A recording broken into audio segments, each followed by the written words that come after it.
Right, I'm live. Right, welcome to my Weekly 10 show.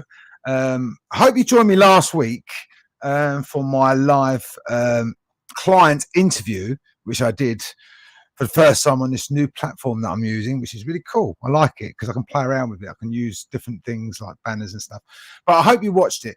And if you haven't watched it, please do, because it really does highlight what I do as a coach, and more specifically, the results that my clients get from working with me.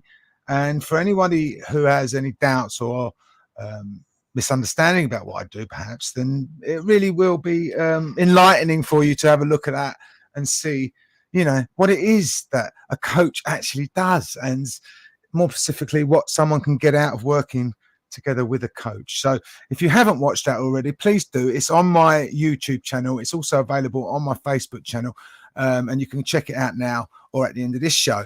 So tonight I'm going to be talking about a statement that everyone I hear quite a lot now. People say to me, I'm okay, I don't need a coach because coaching is for people who are struggling. And I've heard it a lot, and because I hear it a lot, I've decided to talk about that. And I want to ask you a question. What do Elon Musk, Bill Gates, Oprah Winfrey, Jeff Bezos, Richard Branson, and Cristiano Ronaldo all have in common? Can you all think of that? The answer's there. They all have coaches, so that's the truth of the matter. The high achievers in life all have coaches.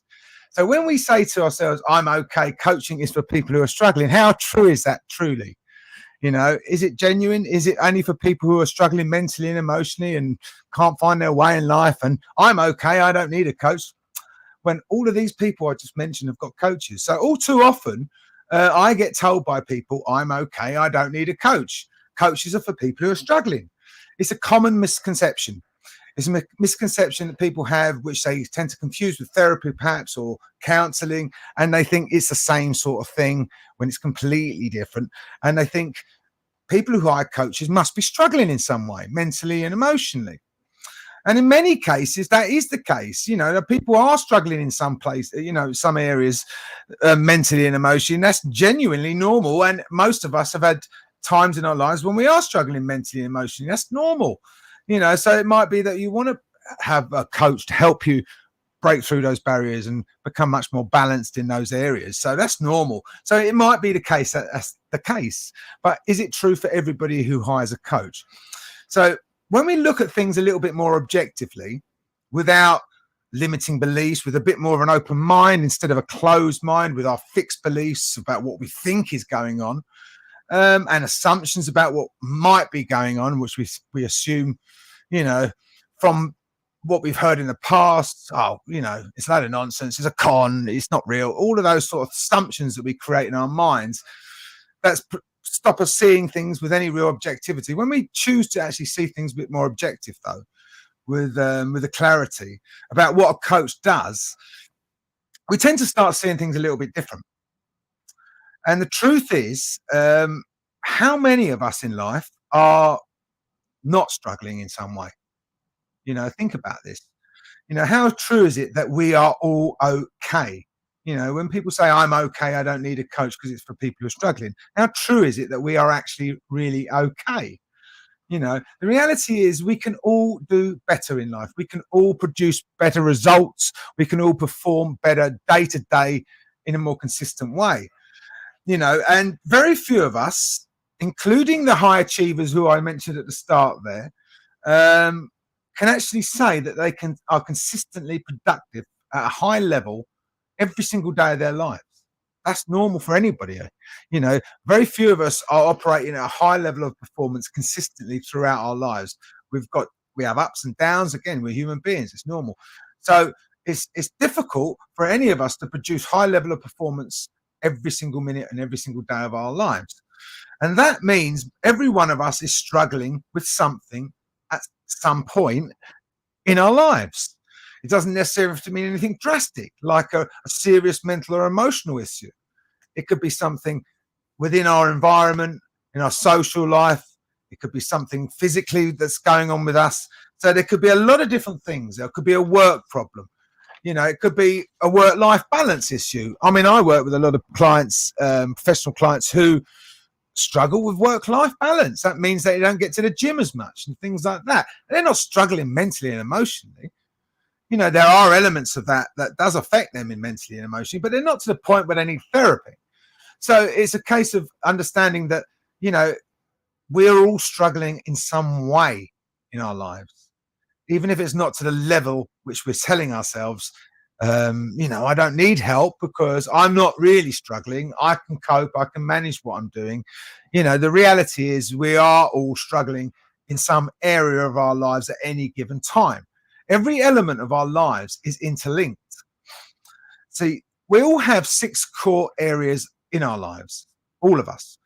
And these 6 core areas determine how well we show up on a day-to-day basis and how productive we are on a day-to-day basis, how likely we are to achieve the results that we want in our lives, and how we succeed really in every area of our lives. And these areas are mental and emotional, which are the obvious ones, but there's also physical, social, environmental, and spiritual. And when I say spiritual, I'm not talking about religion. I'm talking about our values, our morals. If things aren't working, if we're in a relationship where our values aren't being met, that'll affect everything in our life. It'll affect us in an emotional sense. It'll affect us in a social sense, and so on. So everything is interlinked. And if one or more of these core areas, these 6 core areas, isn't functioning for us in a way that works for us, it'll affect us. And that means that it might even be a small percentage that energy is drained from us, but it will affect the way we perform and our work on productivity generally in life. So if you're not performing at the highest possible level, it'll be one of the more of these areas that's influencing how you show up generally in life.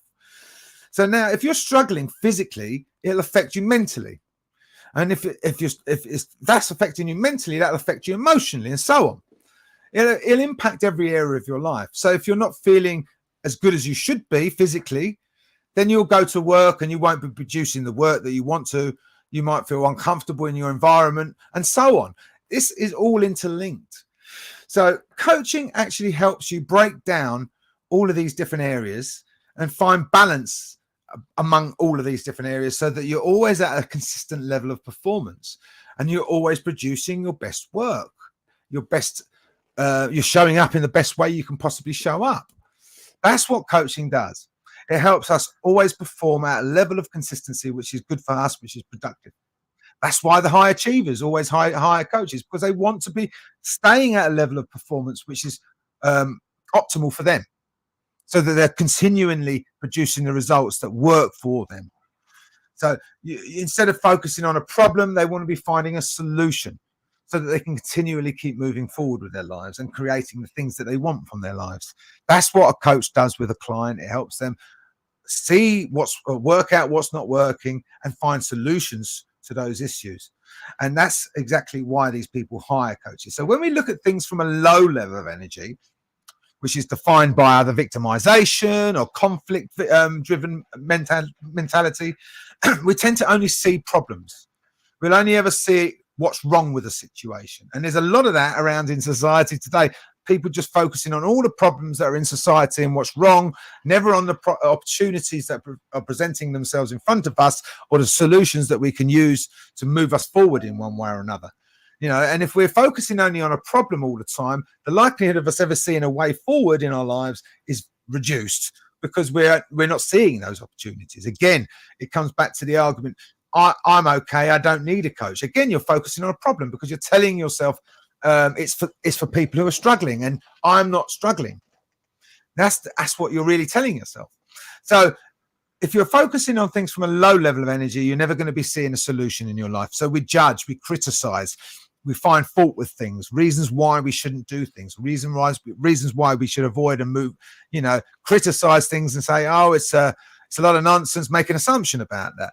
And those people who tell you that they are okay are also the people who are probably struggling the most in their lives, who are struggling to find the balance in all of those different core areas that I mentioned and actually being able to move forward in a way which creates the success that they want from their lives. Because one or more things going on, which is draining their energy. So they're always playing at a very mediocre level and never really, moving forward or creating the things that you want. They're settling for life instead of really embracing it and creating what they want with it. So when really it's those people who are struggling.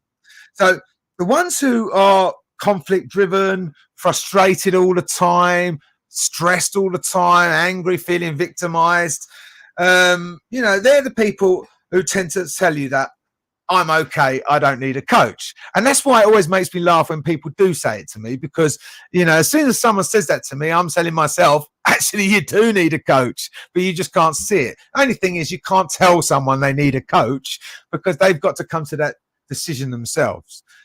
Otherwise you're just being pretentious and whatever else. But it does amuse me as a coach when people do say that, because it just shows that they've got a very limited perspective and fixed ideas. And if you're going to be successful working with a coach, the first thing you need to have is an open mind. Because if you're coming into the process working with a coach with a very closed mind and perspective and seeing it only reasons why it won't work, the likelihood is you won't do the work yourself. That means you won't move forward. So, but if you do come into it with an open mind, with a commitment to actually doing the work and actually moving forward, everything is possible for you. So the question really is, how many of us are truly okay? Rather than saying how many of us are struggling, how many of us are truly okay? And more to the point, what can you do to be better than just okay? Because are you happy living your whole life just being okay when you've got the ability to create whatever you want? Personally, that's not me. I wanted to be the best version of myself, so I've worked hard to identify the things that I need to work on to become the best version of myself. I'm never going to be perfect. None of us will. But we can work on ourselves consistently and help ourselves move forward in different areas, those 6 core areas I just mentioned, so that we're always at a level of performance which is working for us, so that it's optimal. And when you do that, you start creating things. You start seeing opportunities to move forward. You start taking those opportunities, and things just, doors open for you that you never believed would be possible before. I mean, my story is evident of that. Anyone who doesn't know my story, you can check it out on my either Facebook, YouTube, or whatever, and you can see for yourself. But the high achievers that I mentioned at the start, the Elon Musks, the Richard Bransons, and all of these people, they're the ones who know the answers to this question. When you answer the question, what can you do to be better than okay? And the answer's there. They all have coaches, because they know that a coach holds them accountable to do the work to be more than okay. And if you're looking to be more than okay, then I would suggest you look into it with an open mind, and rather than limiting yourself to a perspective which just holds you back and keeps you stood still in life, open your mind up and ask yourself, what areas in your life can you improve on? That's the question here. And I've just written it there because I like to play around with little things. So ask yourself that question. Which areas of your life could you improve on? And if you're looking to improve in these different areas in your life and you think that you can move forward, then get in touch. And if you're watching me on YouTube, again, I've just pressed my little banner there. Please subscribe to my YouTube channel, because it helps the algorithm show more people my shows, and it helps grow my channel, but it also helps other people. So if you do watch it on YouTube tonight, this is streaming on YouTube as well as Facebook. Please take a moment and just like and subscribe, because it does help people see my show. And I hope that's helped some people see coaching in a different light, and perhaps, consider hiring a coach yourself. Have a wonderful evening. And next week, I'll be back with another client interview. So tune in then. All right. Have a great evening, and goodbye.